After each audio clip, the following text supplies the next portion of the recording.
Olá, gente. Eu sou o pastor Lauro Rossini Tonicar, sou membro da Ordem dos Pastores Batistas do Brasil. Minha formação acadêmica conta com bacharelado em teologia e mestrado em educação cristã. Digo isso para dar sentido ao afirmar que os temas sociais, políticos e religiosos que trato são do ponto de vista de uma ética cristã. O tema que eu vou discorrer é: o Evangelho é um convite ou um apelo? O vocábulo evangelho vem do grego do Novo Testamento e que significa boas notícias. E que boas notícias traz o evangelho? Essas boas notícias são as melhores de todas as notícias que a história da humanidade já ouviu, ou seja, a encarnação de Deus em seu Filho Jesus Cristo, conforme descreve João no capítulo 1 do seu evangelho, Jesus que veio, pregou sua mensagem salvadora, chamou seus apóstolos, fez seus discípulos, curou enfermos, perdoou pecados, expulsou demônios, ressuscitou mortos, fez maravilhas sobrenaturais, formou sua igreja, entregou-se para ser morto na cruz e ao terceiro dia ressuscitou para justificar todos que nele creram e ainda crerão. Estas são as boas notícias do Evangelho. Este é o significado do Evangelho. Entretanto, o Evangelho é um convite ou um apelo? O convite é algo que se pode aceitar ou não sem problemas. Mas o Evangelho não é como um convite para um evento qualquer. O Evangelho é um apelo seríssimo, porque descreve aquilo que os que creem devem fazer durante a vida toda em reconhecimento às recompensas da salvação, e descreve também que os que não quiserem crer sofrerão consequências irreparáveis. É o que Jesus disse aos seus apóstolos após a sua ressurreição, descrito no Evangelho de Marcos, no capítulo 16 do seu Evangelho. Ide por todo o mundo e pregai o Evangelho a toda criatura.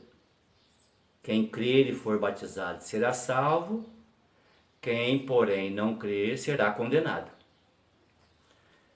Milhões e milhões de pessoas inteligentes creem em Deus, creem que a Bíblia é a palavra de Deus e creem nos ensinos de Jesus. São pessoas sábias que querem a salvação. Porém, não estão dando ouvidos ao que Jesus requer para se enquadrarem no Evangelho que lhes garante a salvação. Para estes, Jesus disse: por que me chamais Senhor, Senhor, e não fazeis o que eu vos mando? Registra Lucas no capítulo 6 do seu Evangelho. Uma coisa é a vontade de se salvar, o que muitíssimas pessoas têm. Outra coisa é fazer o que Jesus manda para se garantir a salvação. Tiago também, no capítulo 1 de sua epístola, descreve: despojando-vos de toda impureza e acúmulo de maldade, acolhei com mansidão a palavra do Evangelho em vós implantada, a qual é poderosa para salvar a vossa alma.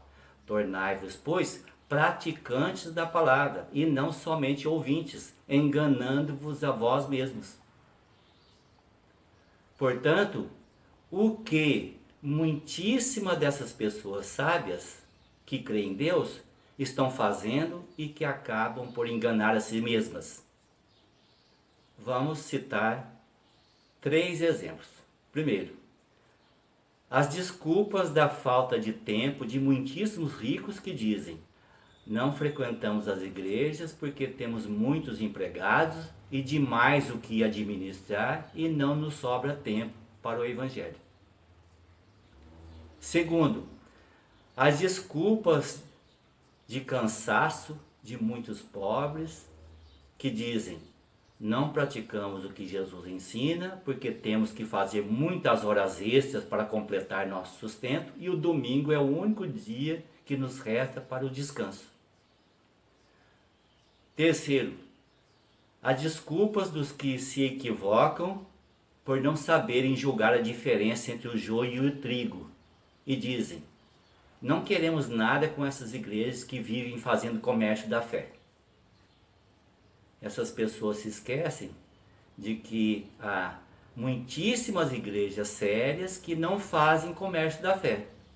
Por exemplo, as batistas, as luteranas, as presbiterianas, as Assembleias de Deus, as metodistas e outras. Aliás, na parábola do joio e do trigo, descrita por Mateus no capítulo 13 de seu Evangelho, Jesus ensinou que há nas igrejas os que estão cometendo desordens, escândalos, heresias e crendices. Esses são os que representam o joio da parábola. Mas há, em número muito mais elevado, os que vivem nova vida, num proceder justo, na prática diária dos ensinos de Jesus. Esses são os que representam o trigo da parábola. Ensina também ali que não é para separar o joio do trigo aqui no mundo, para não acontecer que, arrancando o joio, arranque-se com ele também o trigo. É para deixar os dois crescerem juntos. No juízo final, será separado o joio para ser lançado no fogo, o que representa a condenação, e o trigo para ser recolhido no celeiro de Deus, o que representa a salvação. Portanto, não há nada que justifique a falta de tempo de muitos ricos, nem o cansaço de muitos pobres, nem o equívoco dos que não sabem julgar a diferença entre o joio e o trigo, como desculpas para não servirem a Deus por intermédio de sua igreja em reconhecimento da sua salvação. Por isso, para as incontáveis pessoas que creem em Deus e confiam no Evangelho, observe o que Jesus lhes diz.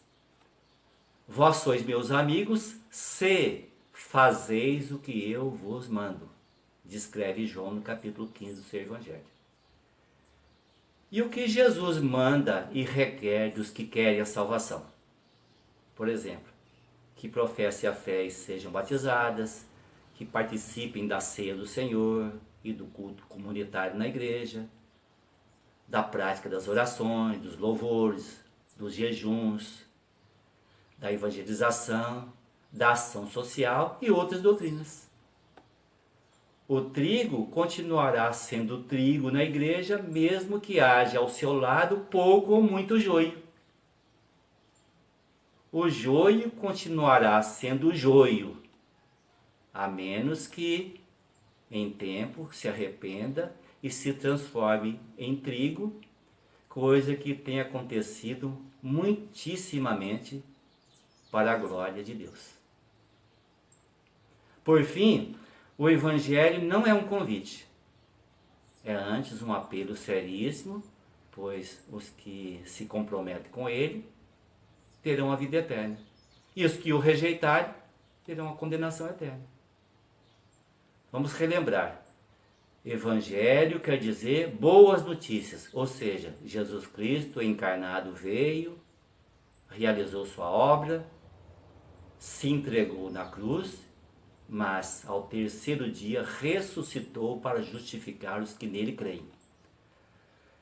É na igreja de Cristo que se lava o joio e que se moe o trigo, que vira farinha, que faz o pão da vida, para que demonstremos ao mundo, a nós mesmos e a Deus, que fomos transformados à imagem daquele que nos chamou das trevas para a sua maravilhosa luz, conforme descreve o apóstolo Pedro, no capítulo 2, verso 9 de sua primeira epístola. Gostaria que vocês nos ajudassem a divulgar este vídeo, no propósito de aprendermos mais do que significa as boas novas do Evangelho, as boas novas da salvação. Inscrevam-se no canal, nós agradecemos pela gentileza.